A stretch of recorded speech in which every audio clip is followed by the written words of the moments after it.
Au fait, ezalaki le 4 août, tofandaki pa biso tobandaki kozala, puisque ezali journée à la jeunesse, mukolo yango yaki pendant la semaine.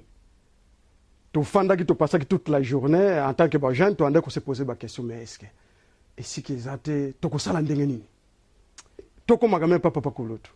Nde kokende tokendaki na souci ya kozanga sika po ete tosanga na mukolo wana en tant que jeune yango wana memaki biso souci wana nde mutekoma biso na conclusion tokende komona papa Kulutu, papa Kisolokele.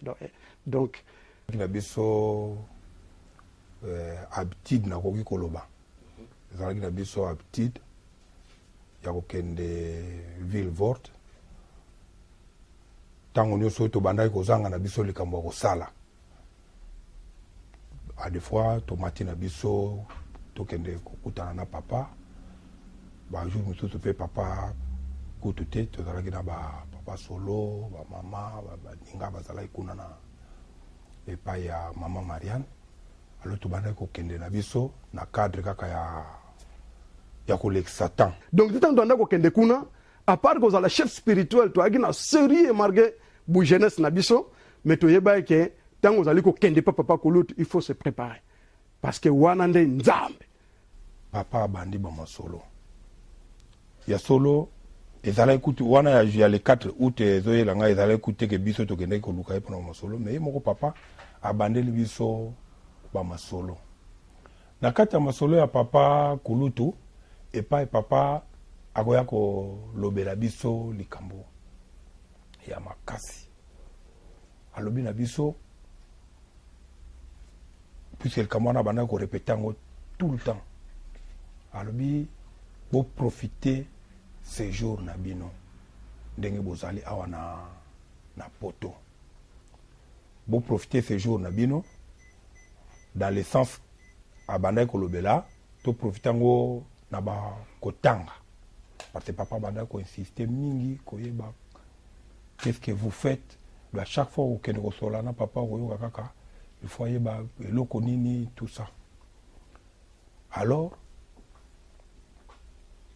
a insisté jour wana bandi ba makambo to profiter ba ces jours na biso ma kotanga parce que l'Afrique est kozala na besoin na biso. Abibino il faut bo profiter bo tanga. Pambate mokolo na lobby tokozala na besoin na bino mpona Afrique koka kotelema.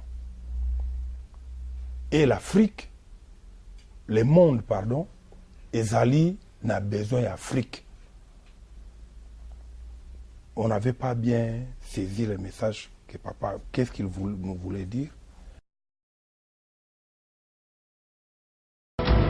Ils arrivent de Rabat, de Tunis, de Yaoundé, de Dakar, de Conakry, de Bamako, d'Abidjan, de Brazzaville, de Kigali, à la conquête du savoir dans les universités et grandes écoles européennes et américaines. Ils ont tous dans leur bagage un CD. Vous voulez tout savoir? Cela tombe bien, Francis Taptu vous propose un documentaire inédit.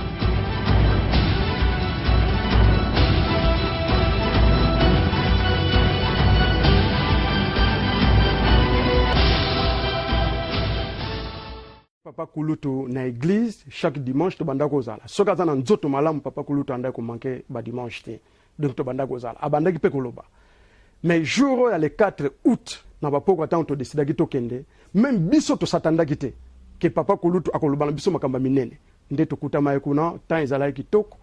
To koti nde papa bandi ko pesa biso makamba minene o lelo to moni ete malamu to faire part na baninga pe bazala informer na citation yango. Tango papa tokei kotala ye to fandi papa Kulutu agi na chambre tango akibana ba ye to saluer papa mama kalate papa Kulutu abimi afandi apesi biso d'abord mbote to kiti nde papa Kulutu afandi na divan évidemment lokola divan ezali awa na pene na ngai papa Kulutu afandi biso pe to fanta otala papa Kulutu ndenge ni journée elegi to parce que papa Kulutu soki bokomi tango apesi bino mbota kotuna d'abord journée na bino lekeli ndenge nini to pesi biso no papa Kulutu kitoko journée les gars malam kasi loko to monete lelo za mukolo monene to ana kiltete d'action de grâce yango to yeko tala yo tango siko papa bandi koloba évidemment lelo tango boye na Europe bino boali ko kanisete boye kaka na Europe ezali hasard ke boye na mbongo na bino ndenge ko lobaka bino ete bo futi ba mbongo na bino pono boya ko luka vie mete ezalaki bongo te ezalaki mission oyo biso toyelaki awa na kombo papa Simoki Mbango donc yaki da plan ya Nzambe papa Kulutu ki di ngana zana ba camarade belé totala siko papa Kulutu papa Kulutu bina na ba camarade belé ope bana musolo ba luka penzela Europe pona ba ya ndenge bino bosala ba kokate pambate na liste ya papa Simoki Mbango kombo na bango ezalaki te mais bino bozalaki na programme. En tout cas période tozo kende pa ya papa kutungisa papa mingi ezalaki surtout problème ya mikanda okomona octobre kei date ya kosambe komi pembeni o matie pa ya papa a papa lobi surtout ezalaki à la veille tozo mata mingi ba veille ya jour ya kosamba comme ça o mona pendeke papa azala kocha penja papa na likambo alors yango mingi tango tobandaki komata tokende koyebisa papa lobi na koleka na tribunal na office d'étranger na ke koyebisa toke koyebisa ye papa poete akoka kosunga biso na tango wana okomona ye afandi tu ayoki yo opesi ba makambo na yo ndenge yo omonela obongiselaki mpona opesela opresentela ngo epa ya papa e likambo moko kaka bandaki korepetele biso oyo ezalaki na barepetition na ye mingi alobi ya solo lelo makambo ya mikanda ezotungisa bino mais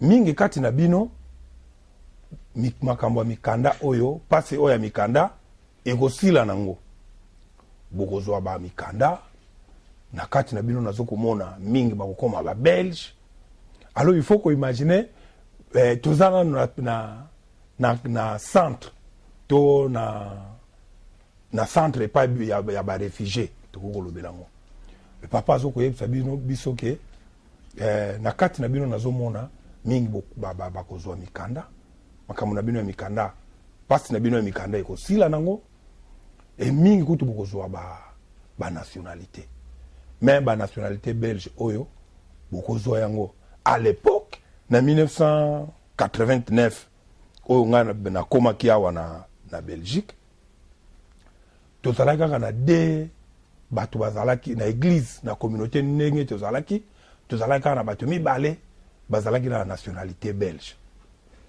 papa Sadi na mama Mami communauté nyonso to ndenge ezalaki alors papa azokolobela biso ke no na kati na bino ebele bokoma ba belge ya solo mbo ebanda ko encourager biso to banomona ngo peut-être message d'encouragement papa azopesa biso soki ndenge nini tokozwa mikanda mais jusqu'à ba nationalité puisque époque wana yalaki pona kozwa nationalité belge likambo ndenge mususu or papa azoko promettre biso yango ke ko nationalité ekokoma nango eloko pamba do bokozala nango et puis bokolemba ngo. Alors papa Kulutu ayebisi biso alobi oui évidemment naali komona ndenge batu nyonso bali kolela ba séjour mais parmi vous je suis en train de voir papa Yugens eloko na ko souligner ngai tango papa Kulutu azokoloba na journée wana nagi na 4 nango orange on anda oke na ona commune biso chaque mois fait babeta ka caché mais papa Kulutu qui disait à cette époque-là déjà que non, parmi vous, je suis en train de voir toutes les nationalités de l'Europe. Il y a des Allemands, il y a des Belges, il y a toutes les nationalités. Papa mais trop sûr, papa Yugens. Alors, pour la bose à la cire, il faut beaucoup de considération, beaucoup de condiments. Donc, on a vraiment que papa Kulutu a le si j'ai séjour, on a besoin de condiments. Sinon, tout le monde a mes vieux. To éviter ce qui est flatté ribe comment pambate biso tout bino ba msuba mbuta Yugens bo tangu papa ko dazo ko loba bwana ba ordre de quitter le territoire yo notamment yo na mbuta miala mbuta andrendoba donc ba ezalaki na poche ezalaki teketika na ndako ba ordre de quitter bo zalaki nako mais papa ko lutu siko mbuta zo ko loba biso mbuta Yugens c'était ndenge bozali wana azoko mona toutes les nationalités alors likambo ya nzambe yango na koconfirme likambo papa Simo Kimbangu kyanga nazo koloba na likambo ya nzambe mbuta yuga fais tout ça très attention liboso liloba papa Simo Kimbangu lelo mutazo koloba mingi likambo ya nzambe liboso liloba nde réalisation nango ekoyaka na likambo mikanda parce que na introduction ya ba président na biso na tango wana ya ki papa Pembele Jean Denis na papa Yugas bazongeli likambo oyo ya mikanda bazongeli likambo oyo ya bandako bazongeli likambo oyo ya bisala esika papa lobi na biso ndenge nazomona bino wana nazomona ba Belge mbele biso batu oyo ke na papier kutu ezate siko balobi na bino ke bo nazomona ba Belge mbele na miso na biso wana ha to vandi totali bo mais non mende tozalaki na ezalaki hasard te to ke tala papa pamba te to yebike et pas na ye to ozo makambo et pas na ye oyo tozana ngo besoin to akui ko pesa biso yango esika to yuka liloba papa fanja lobi mais ba papier obino ba mikanda obino boza koloba boyebi te ezalonga papier à partir de wana débat ya mikanda esila pambate toye komona ke mikanda ko basala longa la papier débat ya mikanda vraiment esila quelle que soit la périplétie muta ko lekanango toyeba yeke na suka muto wana ko zwaka mikanda parce que biso nyoso tout leka na ba nyoso te mais batu bazao ba leka na ba situation moko assez difficile pour na bazwa mikanda na bango mais bazana mikanda bazwa mikanda lelo nous lelo tozomona kaka mukanda ngo papier kaka ya pamba ndenge alaki ndenge na maloba ya papa kulutu ndenge ayebisaki biso wana tolani na likambo ya papier na likambo ya frontière qu'est-ce qui s'est passé na likambo ya frontière toluka ko localiser nanu très bien likambo wana ezalaki na tango oyo ke papa Diangienda s'est annoncé na bandeko na biso ba musicien na Nkamba kuna yaki na période ba musicien na Nkamba pona to localiser vraiment très bien likambo wana ba musicien na Nkamba oyo no surtout ya Nkamba kaka te ba musicien bakenda na Nkamba papa sengaki na bango ke oyo na période papa sengaki ke groupe nyonso boya ko tikelanga ba doléance na bino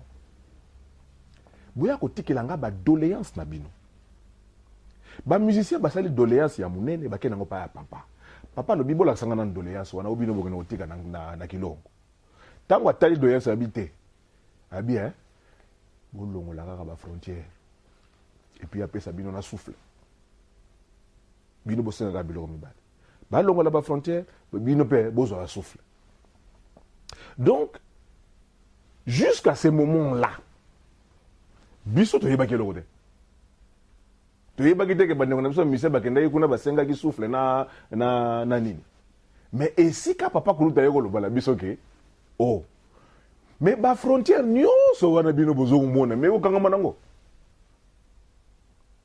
frontière ekozala nango lisusu te bo wana koleka na ba frontière wana lokola soki ndenge nini solobi vraiment papa zako nini mende tozalaki toujours là je yalipte que pour na benda likambo vers biso que mais tozalaki toujours na foi cette foi là ya kolobake papa za nzambe tozana nzambe na biso même pas ya papa kulutu biso na Belgique tozalaki na foi wana oya kolobake likambo nyonso koloba na biso ekozala problème te toko vivre yango pamba te yesu kalobi c'est que kosalema malgré âge nabiso tozalaki assez mature il y avait déjà une très bonne base autoutaki na en Afrique koya nango awa donc oyo ke yako permettre biso to mettre en doute papa te donc yango wana nde ezako ko caractériser biso na niveau na biso ke toke ko sola na papa to yebi ke liloba papa ko loba na biso yango nde ko salema donc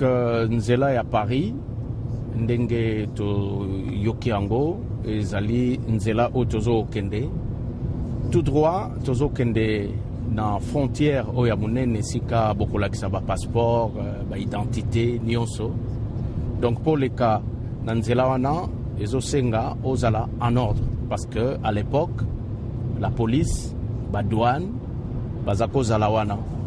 Mais comme ezako mona na ete mikande zala quitté, soit il faut déjà bobima awa na mboka oyo ba pesi biso dur, bobimeli awa po ete boluka nzela oyo tango mosusu bokoko kuta la police te oyo tokobengaka nzela ya kobombama mayuya. Les Kamba frontières a tout un problème. France, évidemment, les années 90, ti na journal lelo to kende yango nga soko tuninga combien de fois na kende France, je me souviens plus. Pambate France, surtout à l'époque il y a Papa Koulou to tanda au kendango. Mais Mbuta Yuge tanda au kendango avec beaucoup d'acrobatie. Ba frontières la qui passe donc il y a passe. Pono utakaka a en Belgique au le cas dur au traverser dans l'autre côté et ça qui exercice moko il y a naïbité il y a niveau ni les Cambouanais ça qui passe ba français banda ko en fait les européens évidemment aucun ngambo Hollande aucun ngambo France aucun ngambo Angleterre ba frontières ça qui les Cambouana papa kulutu ba tu banda ko ya ko tungisa ye mingi des choses ces jours na papa ba frontière papa tuzuko kangama mingi quand maman el kambo ezalaki batata ba maman c'était ici awo komona ba voiture nyonso vraiment etandami mulongo ezali komona na clairement ete bokomi awa il faut botelema tango boko telema nde contrôle eye makasi carte d'identité passeport mikanda mutuka donc kotungisa matelme le kaki papa eko bisa habité Naba nationalité bokozwa mais nazo bisabino ba frontière vous allez sillonner et le bagage na langage na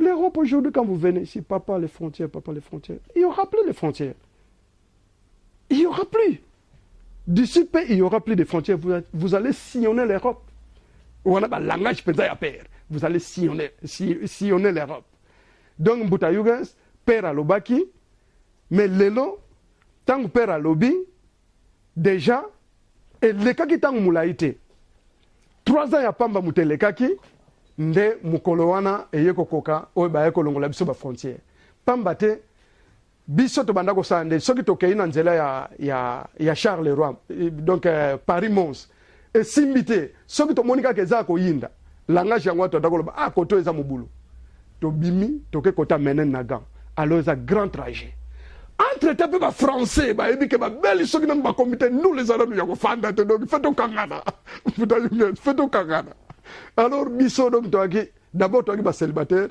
souci la papier za la ki bozo mona d'abord que il faut pour mona no sala boulot en tant que artiste donc papa kulutu nde loko ya ko habité ko tungisa bino mingi ya lime ba frontière bokitsa motema kalate école sila nango ba frontière ko za tout beaucoup sillonner Europe bo ali ko mona bino beaucoup sillonner yango papa asira biso yango et aujourd'hui ezali réalité donc moi to le blanco autre mais réalité parce que papa lo bien on a le 4 août 1990 le 1er janvier et loko wana ba frontière ezaki sous na nguyate donc le 1er janvier 93 na langage na biso ba belge o ezali 93 pas ba français le 1er janvier balobaki abolition ba frontière botika bato ba circuler libre na territoire européen mais biso to yoka kango avant j'imagine maintenant na bato ba yoka kango ka bagi surpris journée wana tango et c'est réalisé donc bango bato bagi sous na choc makasi biso tango to mona ke elongwe to bien enfin yala ke yala donc citation za gindengo wana franco-espagnol, ce chauffeur routier n'a pas besoin de s'arrêter. Aucun douanier en vue, aucun contrôle. Il y a 20 ans, quand il a commencé sa carrière, c'était une toute autre histoire. On ne pouvait pas passer la frontière comme ça, tranquillement, et s'en aller. On devait obligatoirement faire tamponner les documents de transport. Et c'était compliqué? Mais on se garait, on se présentait au bureau, c'était chacun son tour. C'était avant 1993, avec parfois ces longues files d'attente, ces contrôles pointilleux aux frontières. Des postes de douane aujourd'hui disparus. 1er janvier 1993, c'est l'entrée en vigueur du marché unique qui concerne aujourd'hui les 27 pays de l'Union européenne, avec comme principe la libre circulation des biens et des personnes.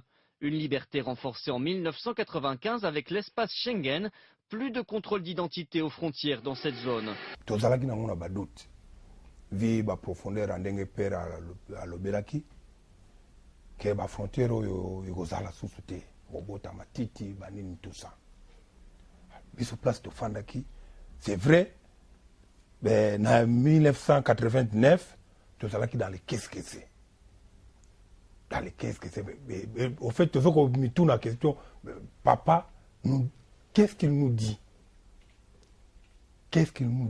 au fait mais de vivre en haut de vivre événement ndenge réunion ya Schengen yaki ko kangama ba pays ya Europe ba ko kanga et les 12 pays à l'époque et ça s'est passé très rapidement tout à la frontière effectivement elongwe donc et pas tozalaki biso mais tozo komona on dirait blague mais blague te tozo tala ba télévision ba frontière ba nani ba douane bazoko manifester mais biso lokola ba frontière ko kangama wa misala na biso ezo kangama mais est-ce que ba gouverner ba nani bazoko yeba makaba bazoko kanga to bazoko yeba ngote en tout cas ça fit un tollé et ça a vraiment tollé na niveau Europe ce que Hollande ba formation ba période wana komona ngoke période wana kutoka kate ce qui total jusqu'à lelo on coûte même en France il y a des partis bazoko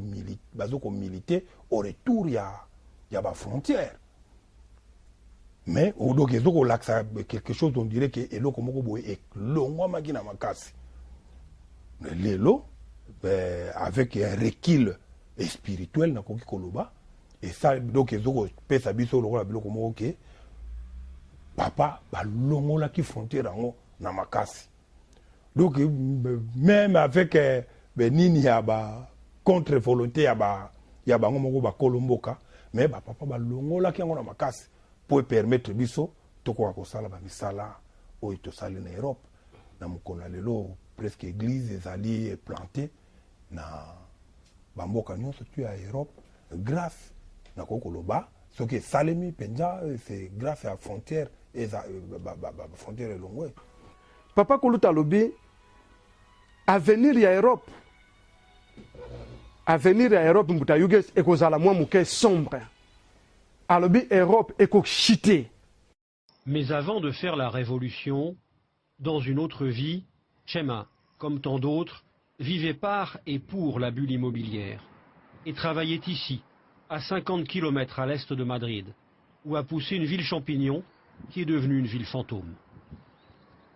C'était un méga lotissement qui a été présenté comme la panacée. Il devait offrir tous les services. Ça s'est fait aussi ici parce que c'était des terrains appartenant à la famille d'Esperanza Aguirre, la présidente de la région de Madrid. Mais bon, comme tu vois, ça s'est soudainement transformé en désert. Ce que nous avons derrière nous, c'était censé être un centre commercial avec des restaurants, avec tous les services. Mais bon, c'est devenu des décombres. Tous ces immeubles que l'on voit derrière sont totalement vides. Certains appartiennent aux banques qui les ont saisis, d'autres à des agences immobilières qui ont fait faillite. Et c'est un désert. Il ne passe pas une voiture, il n'y a personne. Ils ont même commencé des travaux d'envergure pour créer une école et un lycée. Ils n'en ont réalisé qu'une partie, le reste ils l'ont simplement laissé à l'état de structure. Il y a des rats. Et c'est ça que l'Espagne est en train de devenir. Un autre pays est aujourd'hui dans la tourmente, les États-Unis, eux aussi écrasés par le poids de la dette. Là-bas, la faillite n'est plus une menace, mais déjà une réalité dans des villes et même des États. Explosion du chômage et de la pauvreté, ainsi que des saisies immobilières, des retraites qui ne sont plus payées depuis des mois. Notre journaliste Élise Le Guével, qui rejoindra Guylaine sur ce plateau, a fait le voyage pour nous dans cette Amérique fauchée, cette Amérique sonnée par la crise. Le commissaire Bowman, élu du comté de Jefferson dans l'Alabama, se prépare à un moment difficile. Ils sont à l'intérieur ? Ok, j'y vais. Annoncé aux résidents de la seule maison de retraite publique du comté qu'ils vont sûrement devoir partir. Bonjour, bonjour, bonjour. Comment ça va tout le monde ? Le comté est au bord de la faillite et doit faire des économies à tout prix. Et je voulais venir vous voir aujourd'hui pour vous parler du vote de la commission, de l'avenir de la maison de retraite et de votre avenir. La maison de retraite va fermer, c'est bien ça? C'est l'objectif. Ils veulent fermer. Le comté a trouvé un acquéreur pour 8 millions de dollars, car il a désespérément besoin d'argent. Dans les quartiers autrefois cossus, un air d'apocalypse. En 50 ans, la ville a perdu plus de la moitié de sa population et les bâtisses, abandonnées, brûlent les unes après les autres. C'est au monde déjà na biso bato aller à l'élo, Occident et loko ezali sosute. Papa kuluta alobaki makebisaki biso nini? Alobaki na biso alobi pona bino. Il faut botanga boyekola. Boyekola penza makasi. Pamba te bandinga bandeko bouti na botiki na Afrique. Bazana bino posa. Bakozana bino posa. Et lelo bozo komona kaka ah non. Bandeko na bino bakuna tata tindelanga iboyeko. Moi chemise. Tata tindelanga moi pantalon. Ah bino ça sera plus comme ça. Na fitir. Et toi le temps que en Afrique ba o bakozala négligent. Kokeba na biso zalaki na nini? Na bayi bakozala négligent. Na likambo papa Simon Kimbangu. Ba oyo papa lobi bien lobi ba oyo bako négliger komba papa Simon Kimbangu. Awa bakozala proya mindele. Abina biso bo tanga bo yekola. Mpe botalaka Afrique. Pambate ba séjour na bino o bokozwa et ko comme na un certain temps boko lemba. Boko mona tellement Afrique est mati en flèche. Et que comme la bino préférable bokende ko fa na bino en Afrique que vous mandako souffrir parce que la souffrance va remplacer l'Occident. Donc Mbuta Yugens papa lobi la kango azalaki clair. Papa azalaki clair. Mais et là on a attiré attention papa Yugens na 1990 ou bien 90 na baibagi en Afrique na Europe ceux qui batali ceux qui tozongi si makanisi tout allait bien à cette époque-là. Donc ceux qui mutazo bisabino que Europe ko kita crise koya ndenge na lobaki il faut qu'on a beaucoup de respect pour nos amakoloba na considération parce que Mbuta Yugens Europe ezalaki tango zotala penza Europe kitoko. Mais lelo tozape ba témoin ya koyeba liloba ya koyoka avertissement tozape ba témoin ya ko vivre ba réalité parce que lelo il y a plus rien en Europe. Mais ba ningo ba yebite Mbuta Yugens bazaka na souci il faut baya. Donc lelo ndenge Europe chité boy.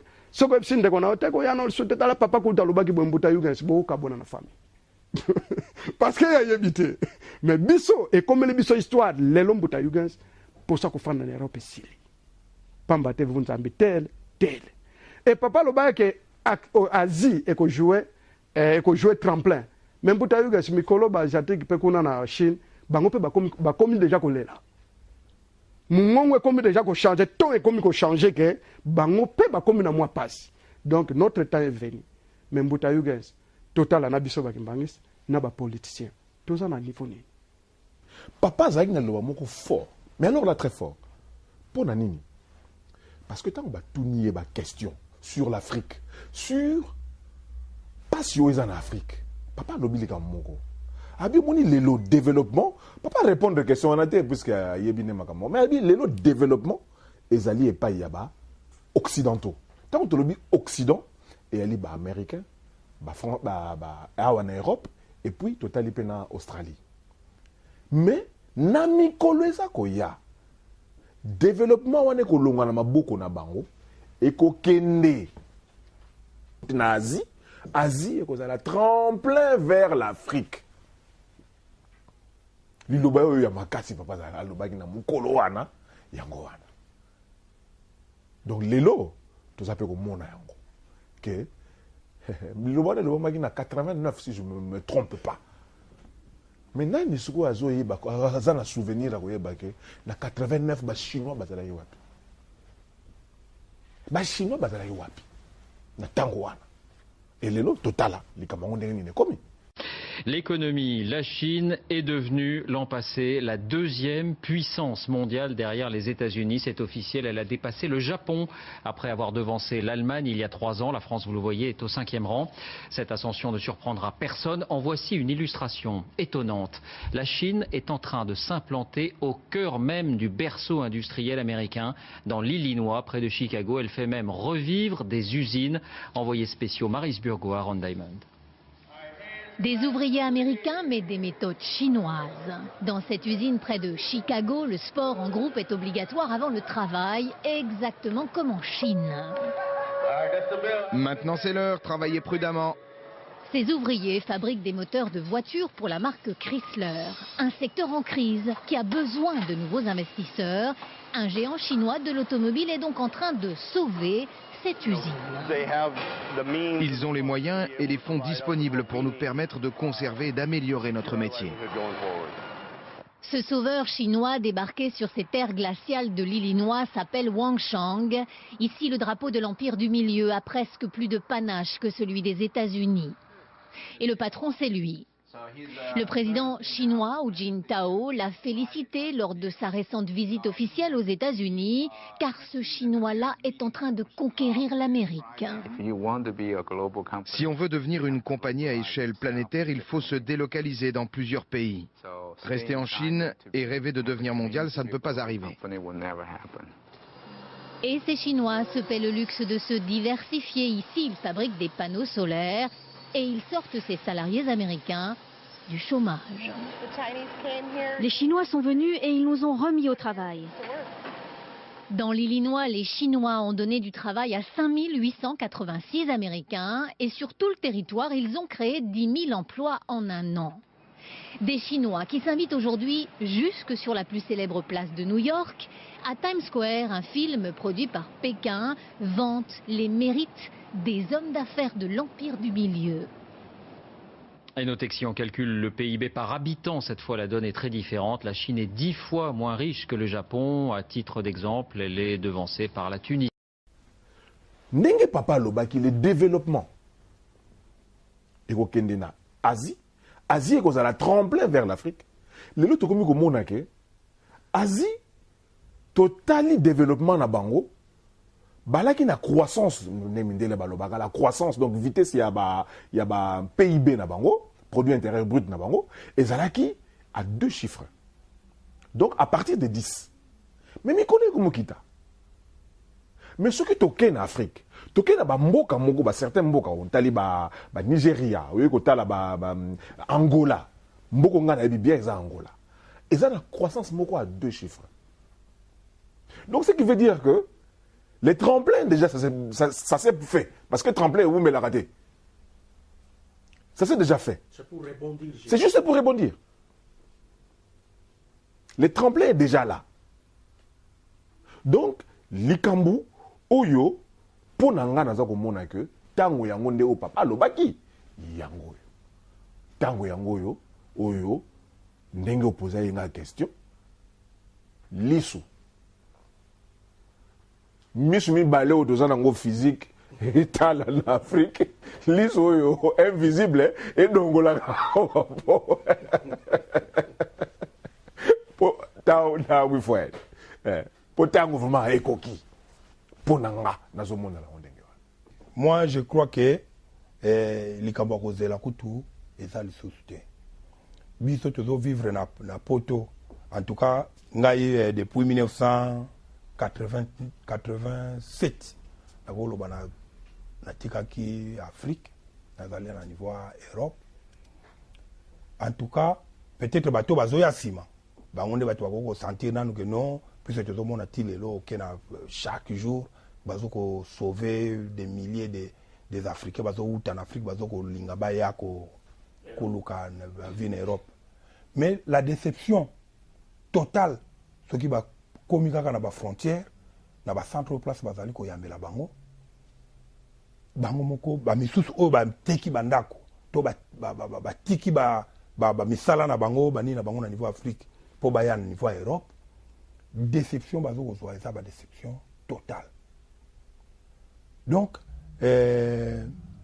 monde to oyo mutu nyonso to azalaki s'attendre ka kokuta nango na niveau Europe yango lisusu te bazokoya kokuta et biso moko to vivre en Europe toujours komona évolution ya changement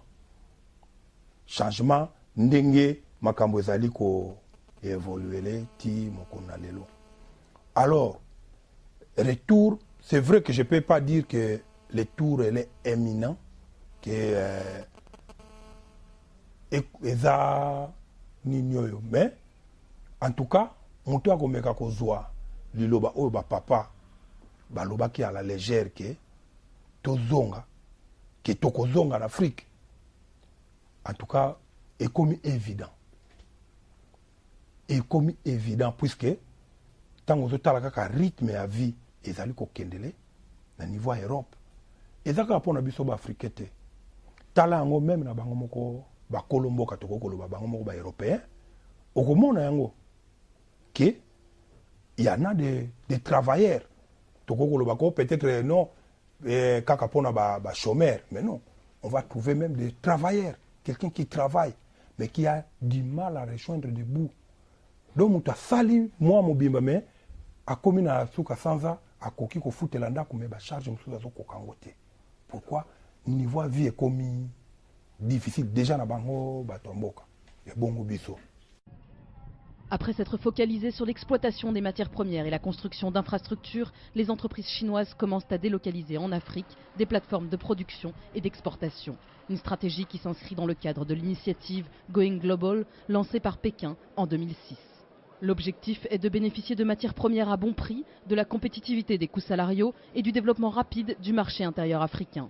6 projets de zone économique spéciale avaient ainsi été sélectionnés pour être déployés en Égypte, en Éthiopie, à Maurice, au Nigeria et en Zambie.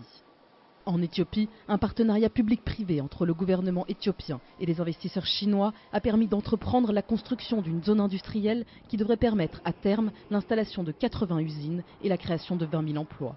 Son coût, 250 millions de dollars. L'Éthiopie a mis à disposition du foncier bon marché, la fourniture gratuite d'électricité et 4 ans d'exonération fiscale.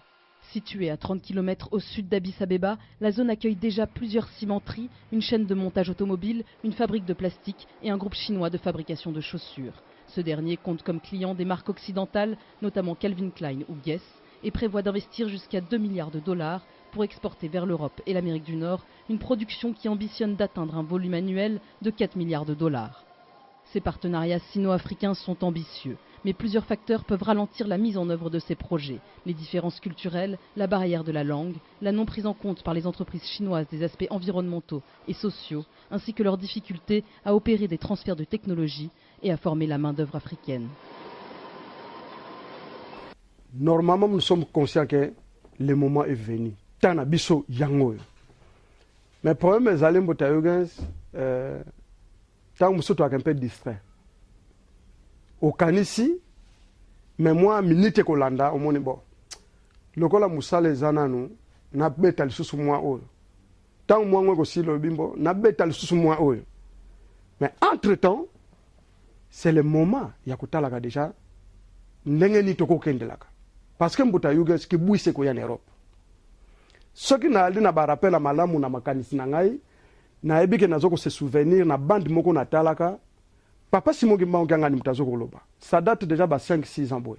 Papa kutazo loba pona ngai makambo na biso c'est la Soudan 2021 et délégation c'est la Soudan 2021. Pona ngai avant 2021 et banda nango déjà. Donc ce qui y a lobby déjà et banda nango déjà mbuta yugens ta yango yango. Tant oyo biso feto kende ko bongisa en Afrique yango. Mais ndenge na uti koloba soki na koko nuancer muke évidemment mbuta yugens mingi peuple to ana posa to kende. Mais les moyens mingi to ana posa to kende mais les moyens ezope ko sala défaut kasinga na ko pesa conseil soki na ko pesa conseil na ba maigre moyen o tozana yango tout hésiter penzate malamu to kende parce que tant que to yaka ko luka awa to yebaka te côté nini to ye mbuta yugens to yebaka te donc on imaginer kaka mo na koma kaka lelo pe comme na moment o e comme que to kende kaka ndenge ko pesila et pesa mais toyebete la victoire est certaine parce que ce qui nous embête au que Afrique est comme mata et que ça les pone mata na pas c'était même mata na bonheur donc une abondance na babiloko nyos biso le to ale kwa vie donc moment na biso yango mbuta yugens totika sutang mulaite s'il vous plaît.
O crescimento pode ser detectado em todos os setores.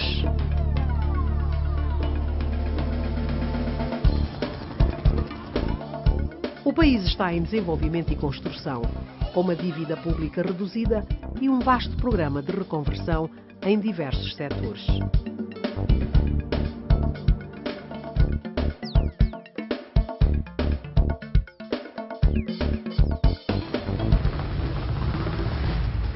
Em 10 anos de paz, Angola conseguiu muitos avanços.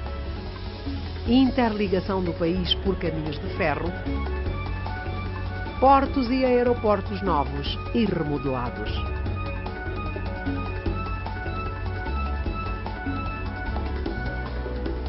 Investimento nas infraestruturas sociais. São milhares de casas para a população, captação e distribuição de água e saneamento básico. Reabilitação de 3 grandes hidroelétricas para atender à demanda de energia da população. Sistema de telecomunicações baseado em fibra óptica, micro-ondas e satélites, usando tecnologia de ponta e levando a comunicação a todo o país. Com a conquista da paz, Angola pode usar os recursos da produção de petróleo para recuperar diversos setores da sua economia. Incentivo à agricultura e à pecuária familiar e industrial no interior do país. Pesca ao longo do vasto litoral de Angola. Centenas de novas indústrias. A construção de grandes polos industriais que diversificam a economia angolana. A geração de milhões de empregos para os angolanos, provocando o aumento da renda das famílias e o aquecimento da economia nacional.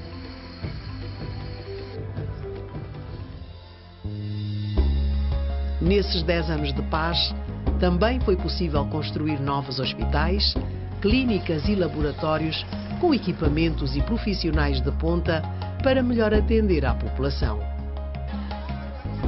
Escolas e institutos técnicos remodelados. Novas universidades.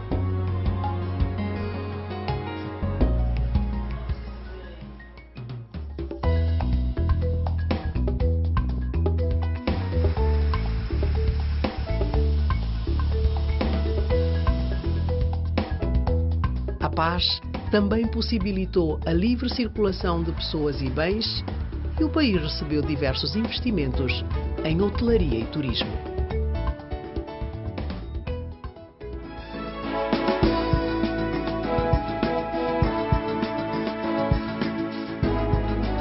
Graças à conquista da paz, foram inúmeros os avanços e o país continua a investir na sua reconstrução, na rota do desenvolvimento e de uma Angola com um futuro brilhante.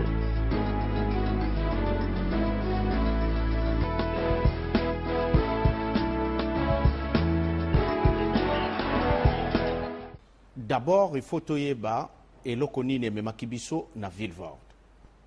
C'était le 4 août 1989. Et si ka to kendaki pa ya papa kisolokelo lukelo Charles Daniel, toke kotala ye nandako. À cette époque, ngai nazalaki vice-président ya jeunesse kimbangiste à Onamboka Belgique. Et papa Jean Denis yende mutazalaki président. Circonstance et salaki était to kendekuna et zalaki exactement manque ya local et sika kosambe les zalaki te et bisonion sotomonaki était tokoki kolekisa mokolwana boyete et sengeli to kende tokoka ko souhaiter papa bonne fête du 4 août. Eh bien, tozwinzela tokei na ndako ya papa et pa ya zalaki kofanda na Vilvoorde. Vilvoorde ezali banlieue ya Bruxelles, donc banda na secrétariat ya lingomba esika yango ezalaki na esika papa azalaki kofanda ezalaki plus ou moins une dizaine de minutes bokomi ezalaki nango musika te. Tokomi tokuti papa azalaki na chambre tokuti maman afandisi biso pe akei koyebisa papa ete ba jeune bazali na salon.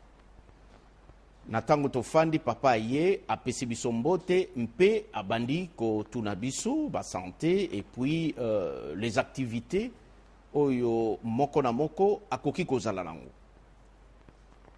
Na tango papa akamati maloba alobi bozali na mission monene ya kosala awa na kati na mikili ya poto.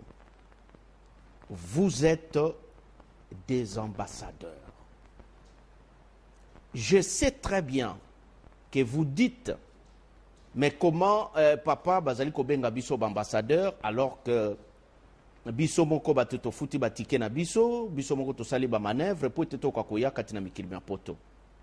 Alobi c'était la volonté de notre père. C'était la volonté de papa Simon Kimbangu. C'est lui qui a voulu que Bino bokoka kozala awa. Parce que ezali programme na ye. Koya na mikili ya poto esengeli moto akokozala na mbongo. Ndenge mibeko ya mboka na bango ezali. Okoya okoki ko vivre na mokongo ya l'état belge te esengeli okokomema mbongo na yo olakisi ete ozali capable ya ko vivre awa na mikili ya poto na ba moyen na yo moko. Menzambe na mayele na ye emonani ete aujourd'hui l'Afrique azali ko traverser ba moment très difficile. Et ye komona nete bino boko bima na kati na mokili Afrique po ete boko koya parce que l'Afrique est en difficulté. Et ba mibeko oyo déjà ekangami awa esengeli eyamba bato bazali na mpasi na makambo ebele oyo nyonso toyebeli Afrique azali ko vivre nango ba guerre ba famine makambo nyonso wana. Yango ekoya kosala ete biso tofanda na kati na mikili ya poto. Or c'est le programme de papa Simon Kimbangu. Ça c'est déjà des annonces au papa azali kopesa biso. Alobi, mes enfants, profitez de votre séjour en Europe. Profitez de votre séjour en Europe parce que les jours à venir, vous serez obligé de retourner en Afrique d'où vous venez. Batata Babama, cet après-midi du 4 août 1989, une journée, un après-midi inoubliable. Cette journée du 4 août, qui sera gravée à jamais, na mituna biso, parce que tokuta makiwana, tozalaki une dizaine de jeunes âgés de moins de 30 ans, d'une vingtaine d'années, biso nyonso, et sikande ba prophétie, et sika ba prophétie ya minene et koya kopesa mela biso et pas ya papa qui solokele lokele. Cette date inoubliable, cette date historique et prophétique, batata ba maman, papa akozala na esengo ya kolakisa biso mokili ya lobi ndenge nini ekozalela. Donc une nouvelle ordre mondial. C'est 7 jours du 4 août et Kozala est révélé dans un jeune kimbangiste d'une vingtaine d'années na katinanda kunaye na Villefort. Akobandela biso tout d'abord na makambo etali mikanda. Oui, je sais que vous avez des difficultés. Ya mikanda ndenge ezalaki tout le temps tokokende kuna kosenga papa mikanda ezali malamu te vraiment papa obongisa ayebisi biso mikanda ezali ba papier ya pamba ezali nango ba papier wana ezaka pona servir bino pona séjour na bino awa donc pona servir bino administrativement pendant votre séjour ici en Europe.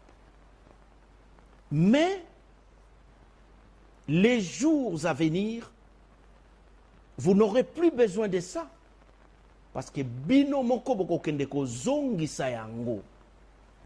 Alors là, tobandi komona message et bandi ko zwa forme mosusu parce que tango à l'époque dans 1989 papa ya kolobela biso était tokokendo zongi sa ba nationalité tokozongi sa mikanda otofandeli na mboka biso moko volontairement vraiment et comme la kibiso ba point d'interrogation sur point d'interrogation oyo to comprenant qui langage wana te. Alors papa akoya ko bakisa boy. Quand je vous regarde là, je vois plusieurs nationalités. Il y aura des Belges parmi vous, il y aura des Français, il y aura des Anglais, des Allemands, des Hollandais, toutes les nations. Donc toutes les nationalités. Ah, batata, il faut bien comprendre, bateau bazako vivre réalité à makambo mususu et bazali ko annoncer bango que ba nationalité yango boko koma nango ebele pe boko tika yango ezalaki facilité pour na ko digérer yango mais ndenge tolobi ete elobamaki mpe tozali ko vivre yango ba nationalité nyonso wana na kati na lingomba tata Simon Kimbangu etondi kotonda bebo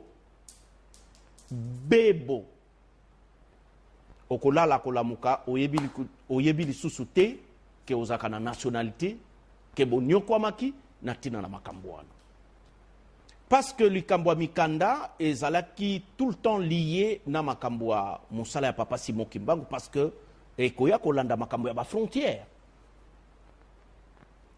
makambo ya ba frontière papa aye kobeta c'était comment alobi lelo bozali ko nyokama bazali ko kanga bino bozali ko kende na France moye bosala musala ya papa malamu ezalité parce que vous n'avez pas de papier mais boyeba yango très bien dans les jours à venir, toutes ces frontières et kozala lisusu te. Donc papa zako bombarder biso na ba prophétie oyo ezali kolekela biso ke ba frontière wana ekozala lisusu te. Ezali sango ya koyoka oyo bino bozali koyoka ete frontière ekozala lisusu te. Et en plus ba frontière wana ekobota matiti ekobota na ba frontière parce que ekoexiste lisusu te.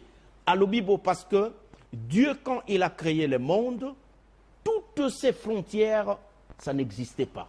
Ce sont les hommes qui ont créé toutes ces limites, toutes ces frontières. Batata ba maman, tozali koyoka papa, avec tout le respect et attention. Parce que ce qui te prétaki mato inabisote, tokoki lisu koyeba makambo ya za kolobate. Mais na kati na mitema ezalaki mwa mpasi po ete tokoka ko accepter yango facilement parce que réalité oyo biso tozalaki ko vivre ezalaki mosusu. Papa akei na étape oyo akoya kolobela biso bozongi na biso na Afrique. Tokoya kozongela comment? Eloko nini kosala ete biso tozwa décision ya kolongwa kati na mikili ya poto po ete tozonga na Afrique oyo totiki ezali na mpasi oyo ezali na konyokwama oyo ezali na bozangi po yango ememi biso kati na mikili ya poto parce que awa bozwi ezali ba condition nyonso ezali mokili ya kitoko. Mais papa la kibiso ete boko zonga yango volontairement. On était troublés. Papa lobi boko zwa mikanda ya mboko. Mais bozali na mission ya ko annoncer la bonne nouvelle. Sango ya papa Simon Kimbangu. C'est pour cela que vous êtes des ambassadeurs. Bango ba memeli biso sango nkolo Yesu. Ils nous ont amené la Bible. Mais bino boye ko pesa bango sango ya sika. Mais bato oyo bako sakana na likambo ya papa Simon Kimbangu parmi vous bako zala ba malheureux na tango boko zonga na mboka. Et la kisiboy. Pendant que tozali en apoto, bato yo bako négliger mosala ya papa Simon Kimbangu. Bazali na tango na ngote. Bazali ko se préoccuper na ba besoin matériel, personnel, et ils n'ont plus de temps. Ya ko consacrer pour na lingomba ya papa Simon Kimbangu. Eh ben, papa alobi bato ya ndenge wana bakozala ba malheureux na mboka. Mais bato yo bakosalela papa Simon Kimbangu bakozala na privilège. Tango makambo wana ekosalema bakoluka nde bino. L'air Afrique ko telema. Ah, Kingandi azalaki kuna, kamata ye tiaye kuna. Ah, un tel, yazalaki kamata tiaye kuna. Ça c'est papa mutu azali kolobango, ngaite kasi nazali ko répéter maloba ya papa.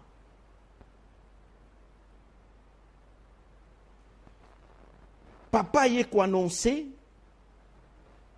bouleversement oyo ezali ko ya bandana Occident, donc Europe, Amérique. Ndenge ekokota na pasi. Et pendant période na pasi makambo ekokende. La puissance économique mondiale ekokende na Asie. Asie akokonza mokili na makambo etali mpifo, mosolo, l'économie, la puissance. Parce que ce que ozali na mbongo, ozali na nyonso. Les loyo tozali ko vivre yango, les Américains, les Européens, na biso kuna na Afrique, mulongo biso nyonso, tozali kene ko defa mbongo, na ba asiatique, na ba chinois, na ba américain, bazali kene ko defa mbongo, na ba asiatique, bato ba bengi ba chinois, ba indien, tous ces continents asiatiques, mbongo efandi kuna tango. Bazali kokonza. Papa lobi, na tango makambo ekolongwa na Asie, eye kokweya na Afrique. Et tango ekokende na Afrique, nde efandi kofanda. L'Afrique sera une puissance mondiale. Je pèse mes mots. Papa Lobi, l'Afrique est kozala la puissance mondiale. Et tango wana, malgré ba nationalité bokozwa, bokozala lisusu na esengwa kofanda na poto te parce que poto ekozala na mpasi. Bino moko bokokende kozongisa ba nationalité na bino oyo bino bozui. Volontairement olobi ngai banda lelo abu pia ozui okeko tika nationalité na bango. Okangi bisaka yo wana ale mbango ozongi na mokili ya bakoko na biso oyo tobengi l'Afrique. Batata ba mama ndenge nini na tango wana biso tokoki kondima facilement makambo minene boy. Lelo yo tozui ba nationalité, lelo yo tozali na kati na crise économique mondiale oyo ezali ko ravager le continent occidental. Mitema na biso ekomi moto tozali kokoka lisusu kofanda na poto te. Ba téléphone tango dionso, ah ça ne va pas, ah ça ne va pas, papa ça ne va pas, biso moyete papa tozoko zonga na biso. Mais na tango wana, ça fait 20 ans tango balobi na biso makambo, comment tokoki kondima yango? Tozalaki koyoka, mpe fandaki kati na mitema, mais tozalaki koyeba te ekozalela ndenge nini lelo yo tozali kati na makambo yango solo c'est solo. Pasi ekoti na kati na Europe, pasi ekoti na Amérique, mondele azali kokoka lisusu te. Papa alobi boye mondele akozonga pour une deuxième fois en Afrique, akoya koluka mosala na Afrique. Pour na ko citer exemple ya maloba ya papa, ba portugais awa na Lisbonne baza kolala liboso ya ambassade ya Angola po ete baluka visa ya kokende kofanda na Angola. Des milliers kolala libanda balakisi yango na ba télévision. Combien de mindele oyo lelo oyo bazali kokende na Afrique te po ete bamizuela ata mwa esika amifandela parce que bamoni ete l'avenir ya mokili ezali lisusu epai na bango te, ezali l'Afrique. Ce beau continent o Nzambe apesi biso. Papa alobeli biso yango. Ezala na baninga na biso bakimbangiste, bandeko na biso, ezala na bandeko na biso mosusu pe baninga na biso banokimbangiste. Biso banso bafricain, tozali kaka na tata moko, ancêtre moko, Papa Simon Kimbangu. Biso ba etoe na Occident. C'est vrai biso ba to évoluer en Occident. Na mwa tangu muke oyo papa pesa biso chance to fanda awa, to yekoli mwa mingi. To yekolaki na même na bakela to yekoli, mais mingi to yekolaki na kotala. Mingi to yekolaki na observer. Pambate Europe ezali école moko ya conscience et conscientisaka batu na ba négligence muke obiso tokozalaka nango na niveau ya Afrique. Problème ezanini constat moko ezali komonana ezali un peu amer na baninga oyo toza na bango na mboka ya Afrique, eza na niveau na biso ya église, eza na niveau ya baninga mususu bandeko na biso ba africain to ba congolais bangolais et consort. Difficulté na biso ezali nini?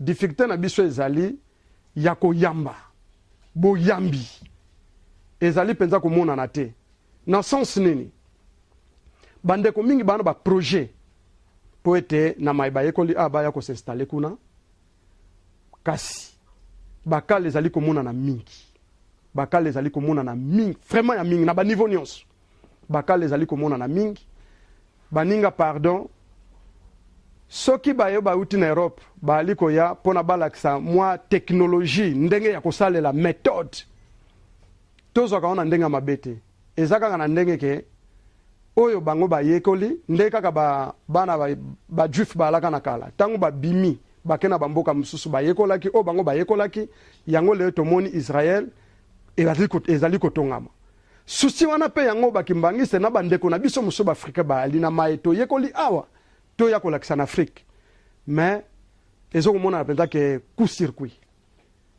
boyambi wana ezalite tango zali ko ebisa baninga to salela boye muta zali ko mona lokolo zali ko kitisa ye okendeza na souci ya ko kitisa te eza pena na sens wana te kasi ezali na sens ke mwandambo biso to yekoli binope bo apprendre yango pona to mata parce que to zali na défi moko il faut to tonga Afrique ko tonga Afrique ezali komona na bino bato botikalaki na biso bato zwaki mwa chance ya kobima cohésion ezala cohésion wana mute kosala ke to bongisa mboka na biso o ezali héritage tata muslimo centre apesi biso l'Afrique to bosa nango te Afrique ko diriger monde mais to ko diriger ngo ndenge ni soki to yambani te soki to sali na cohésion te elo ngana ko senga bayaya na ngai pardon bandeko na ngai cohésion ndenge papa Simo Gimbangu kyanga na liko betla ngo sete bolingo o ezala sincère commandement to simba yango pe to sala misala na cohésion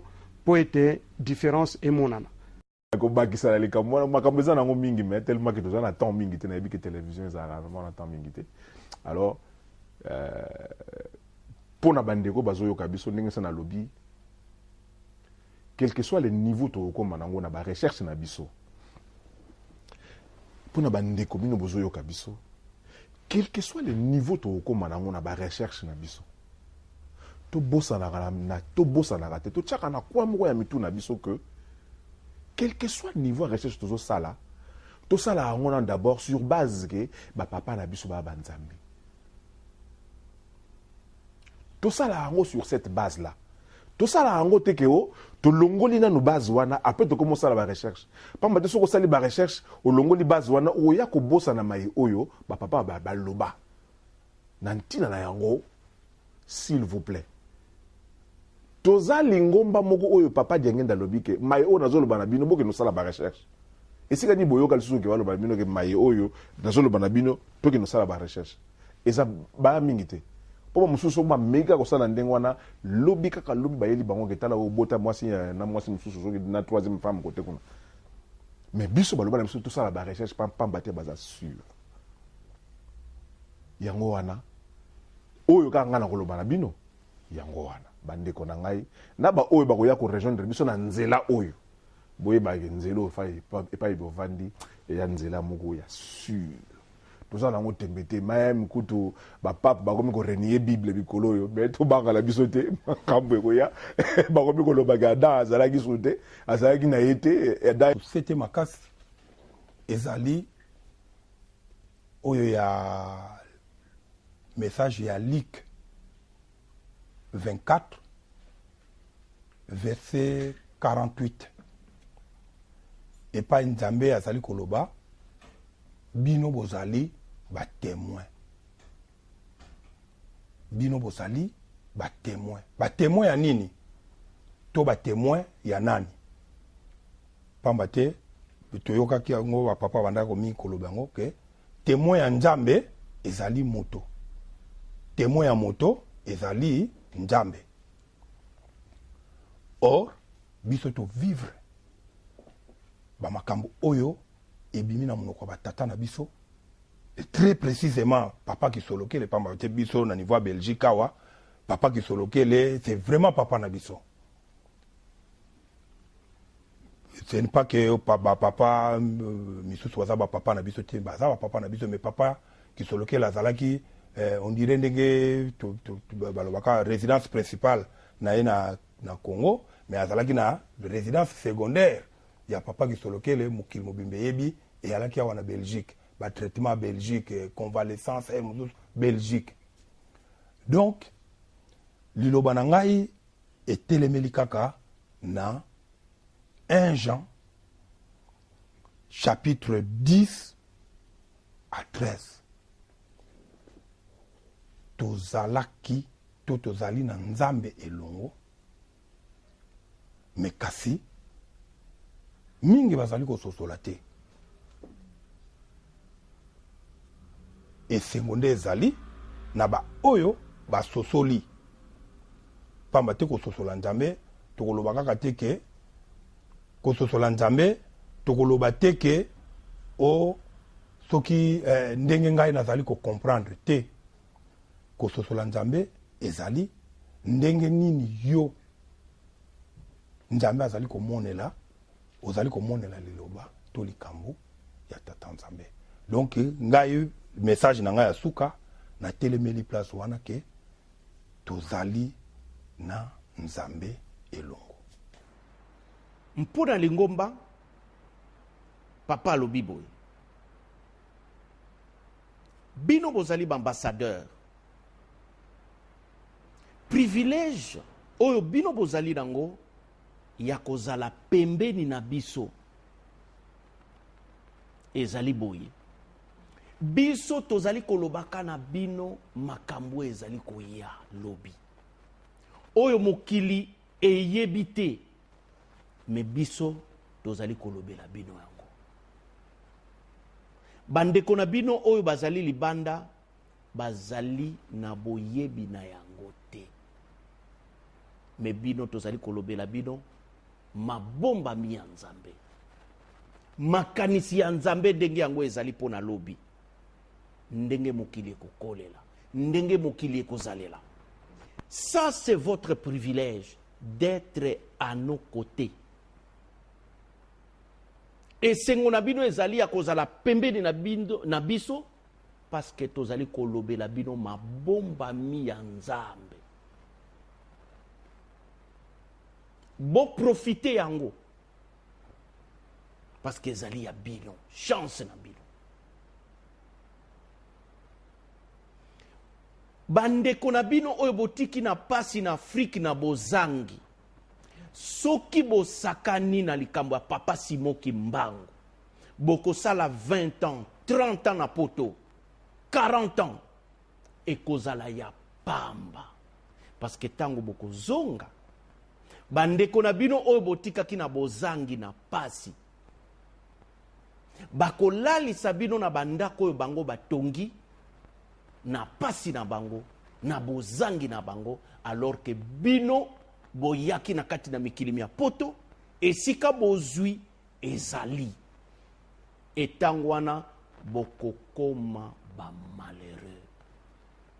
Bolekisi tango ya pamba. Bako sombela bino bilamba bokolata, mpe bokolala na bandako na bango. Kudia kubanza. Bwana papa Nkurutu. Kudia kubanza.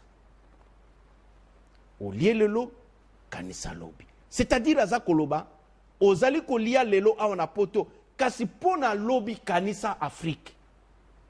Parce que okozonga, olinga te okozonga. Parce que pasi kokota.